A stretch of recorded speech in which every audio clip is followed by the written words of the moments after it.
We're here day 2 at the Socialism Conference here in Chicago, Socialism 2025. It's been a really great event so far. You can feel this sort of collaboration and camaraderie around basically every room. People are here to learn. People are here to get educated. Getting educated and learned are the same thing. Either way, we're going to go around today. The big question that's on my mind that I want to ask people is like, what specifically radicalized you? So we're going to go around and get some feedback from attendees, feedback from people here at the event, and see what radicalized them.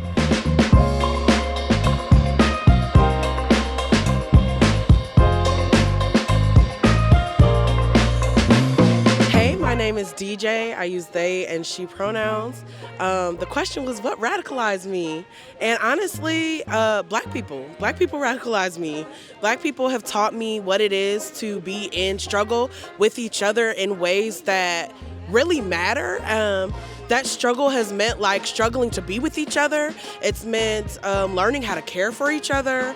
It's also meant like understanding the importance of creating infrastructure for ourselves, because we know that the literal infrastructure that we've built historically has been destroyed by white supremacy, and the metaphorical,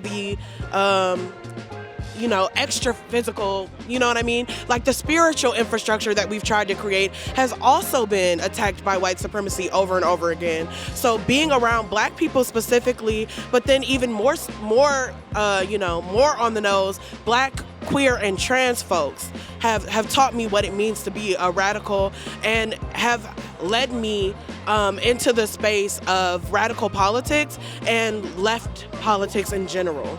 I was in the Navy. I served when Obama was bombing Syria.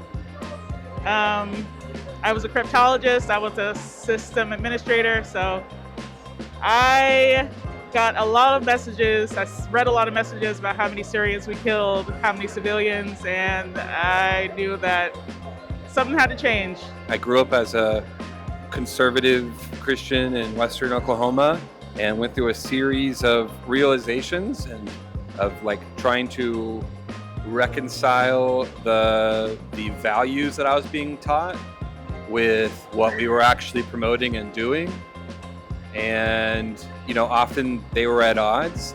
And so it was a long process of listening to people online and offline talk about their experiences with different systems that generalized into a system of capital and colonialism and racism. And been a punk for a long time, moved down to Indianapolis, and the scene there was just really accepting, and picked up a lot of their ideas. And then I was invited to Food Not Bombs. I knew the person that put it on in their house and just started consistently going, and it was a great way to really get involved in more radical politics, learn how to be consistent, learn how to be in a meeting, these different things. And so that's what radicalized me. I think growing up in a small town and going to church, in part, radicalized me. I took what was being said seriously, and then I realized the hypocrisy of the difference between what I was being preached and then what I was being told to do. Also, growing up as a skateboarder in a small town, being looked at as somebody who was a criminal, making creative use of abandoned property, somehow that was a crime. Taught me lessons about what I thought was important, and then what me and my friends thought was important. We weren't harming anybody. We were just trying to express ourselves, make use of something that nobody else was making use of. I think that radicalized me. My grandparents radicalized me from Mississippi and Alabama, telling me stories about the civil rights movement, letting me borrow all their books. Howard Zinn, Noam Chomsky, Zora Neale Hurston, Langston Hughes. That radicalized me. I would say that I've been radicalized since I was born. I have always been Black. I've always been Indigenous. And particularly my family has never hidden the oppression and the struggles that we have experienced. We call it low income now, but we used to say poor. I was a poor black person from the ghetto, and I have done my best to connect with my ancestors and connect with our resources and our educational abilities. And so I was just talking to somebody here at the conference. I grew up in Third Ward, Houston, and I went to an elementary school that was predominantly black run and black attended. And we had the beautiful opportunity to learn about our history and learn about colonization and colonialism in a way that most folks don't get to. And so literally growing up, I didn't celebrate Columbus Day. I didn't celebrate a lot of colonial histories like 4th of July and events. And that made me a little bit different from my family. And I had to learn to be okay with that. And so literally being exposed to a knowledge and a history and a culture. I learned about being a griot when I was in kindergarten. And that's something that a lot of Africans and people of African descent in this colonial state don't get to learn about, to know our indigenous cultures. And so in learning to read and write, something that my people were forbidden from doing and resulted in death a lot of times, I was able to connect with both my indigenous spirit and indigenous culture, as well as our decolonial practices that we as Black people are promised and we are soon to achieve. I guess our kind of radicalization stories are kind of in tandem. I was also a Bernie bro from like 2016 until about 2020. Was dating someone at the time who was kind of like libertarian into like, you know, the Tim Pool-esque vibes. So I had little to no political clarity and just kind of was like, yes, I love Bernie, and I guess whatever anyone thinks is fine. So I guess my big radicalization thing, honestly, was probably COVID, seeing and the Black Lives Matter uprising. I live in Seattle, and I lived in Seattle at the time of the BLM uprising. So just seeing, you know, the Chaz Trop autonomous zone pop up and seeing the way, you know, the news framed it, and then seeing the reality to where I kind of started thinking, something else is happening here, something deeper is happening here. So as I kind of started to think a little bit more about politics and what being on the left meant, I kind of just started dabbling into a bunch of different sort of things. I stumbled across a YouTube channel that kind of introduced me to the concept of socialism, and I also kind of had the same reaction of like, oh, I thought communism was super evil, and like, what about the Red Scare and like the Cold War? Isn't that what that whole thing was? Weren't they trying to like keep us safe from the communists? And then, you know, you dive into it, you read a little more literature and find out that's not entirely true. I realized pretty quickly, I graduated high school in 2015, and I realized pretty quickly by about 2016 that I hated money. And I realized that money was the root of all evil, and funny enough, I considered myself at the time a conservative. I realize now that it was really just me being politically unaware, but my friends and family were conservative, therefore I was conservative. I wanted to fit in, right? And I realized that being anti-money was not the full picture. I was actually anti-capitalist. And so I was a weird kind of amalgamation, Frankenstein's monster of a conservative anti-capitalist, until I realized I wasn't actually a conservative. Now, I didn't make the jump to liberal or anything. I actually went straight into being a Marxist somehow, just a full 360, because I realized that, you know, capitalism is terrible, but it's the only thing we've got, right? And then I realized, wait, that's not true.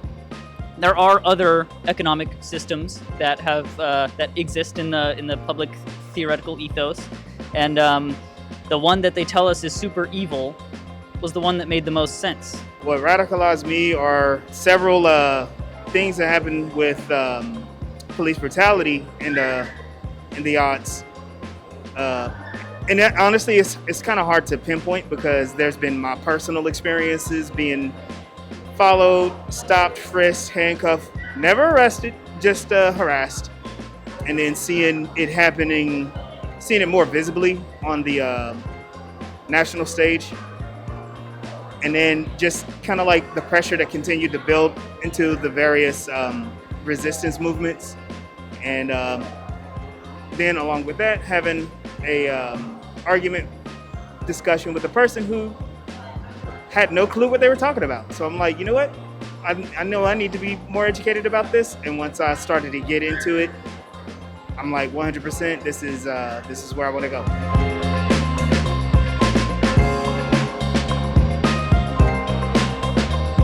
Yeah, I'm Nat, she, they pronouns. I'm with Black Youth Project 100 and Lucy Parsons Labs. Lucy Parsons Labs based here in Chicago, Black Youth Project, national org. Radicalized me. I don't know, it's just life. It's the same shit that doesn't radicalize other folks, right? It's all about how you experience that and how you contextualize that. I think, like I was born into an apartment where my folks were getting kicked out because they was an interracial couple. I was, as all black people have, highly racialized traumas based on where we live, based on who we are. And I just always was grounded in my dad always taught me was like, black people are my people. We are who are gonna save us. And for me, what radicalization means, not just for me, but the actual definition is like getting to the root of the cause. And if we gonna get into the root of the cause of my traumas, of why these white kids racist, of why these white people doing it, of why these rich people have it, you gotta go to the core of white supremacy capitalism. And so just looking for answers as to my experience, that's what radicalized me. From 2014 going into 2015, there was a string of very high-profile police murders, and I was super disgruntled with the response to the police murder. So it wasn't even as depressing and nerve-wracking as the police murders were. That wasn't even the thing that radicalized me. It was the lack of militant response to black children being murdered all over the state and us having no organized way to deal with it. And since that day, I decided to figure out a way to address state violence. And since then, I have been sort of engaged in a whole bunch of sort of journeys around organizing. So yeah, the inability to address our immediate concerns and put our people's safety as a priority, a prime concern, is the thing that radicalized me. Around, my teenage, 20-something years, I started to, kind of push against, what I had been taught, traditional, the sort of dogmatic education I'd received from, American public schools, from, my, mentors, adults in my life, peers, working as a wage laborer for the first time, live the horrible exploitative conditions that everyone is subjected to, some certainly more than others, but, all exploited nonetheless. Yeah, what radicalized me, it's sort of a two-parter. When I was in middle school, right before high school, my dad had a massive stroke, and it just threw my family's finances into disarray. And so I was sort of radicalized conservatively because we were having trouble getting the kind of social safety net that I saw other people getting and then felt like they didn't deserve. So it was a little conservative. And in my faith community, I started going to Bible study, and it backlashed on them because when I really got into a close read of the Gospels, I realized that I realized that Jesus was a radical, and Jesus was, a leader of a poor people's movement, and it just really radicalized me in the opposite way that I think the intention of it was. And so I was doing this deep study, and I don't consider myself necessarily a practicing Christian anymore, but it was realizing that the gospel is radical. I'm Caroline. I'm with the Purdue YDSA. What really radicalized me was specifically around 2022, just all the midterms, just sitting at home and watching things get worse and worse and worse. Just feeling like if I didn't do something, it was just going to keep deteriorating for my mental health. So I just had to get out there. I had to do something, even if it was small, even if it was just knocking some doors, making some phone calls to try and get more engaged. And that's really helped me build myself up politically and get more kind of get into radical politics. Sort of introduced me to YDSA. I think what radicalized me was when I was younger, I had heard Brave New Voices. It was a kind of Def Jam poetry kind of thing. And there was two poems, one about a woman who was being who had endured sexual assault, and she was kind of talking about it and kind of talking about how she survived. Then there was another one about New Orleans and another one about Sean Bell. And it was such a really powerful poem that I'm a poet and I'm an artist, and so it really touched me, and it kind of had me questioning what was I missing? Because I really didn't hear about some of these things. And I was like, what am I missing? I also grew up like in a military family. So some of those things were purposely hidden from me. But then other ones, I just wasn't, I was only like 10, 12 years old. So, but yeah, that's kind of what radicalized me, was poetry and art. My name is Whitney, and I was radicalized by the carceral shit I experienced in my K-12 education.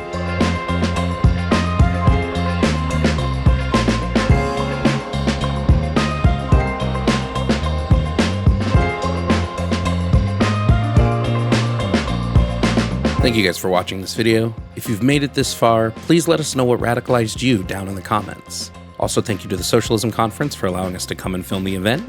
Thank you to everybody who stopped and talked to us. Thank you to producer Steve for helping film the event. If you want more of our Socialism 2025 coverage, head on over to Red Mirror Media. That's where all the rest of our videos on the Socialism Conference are going to be posted. And once again, thank you guys for watching.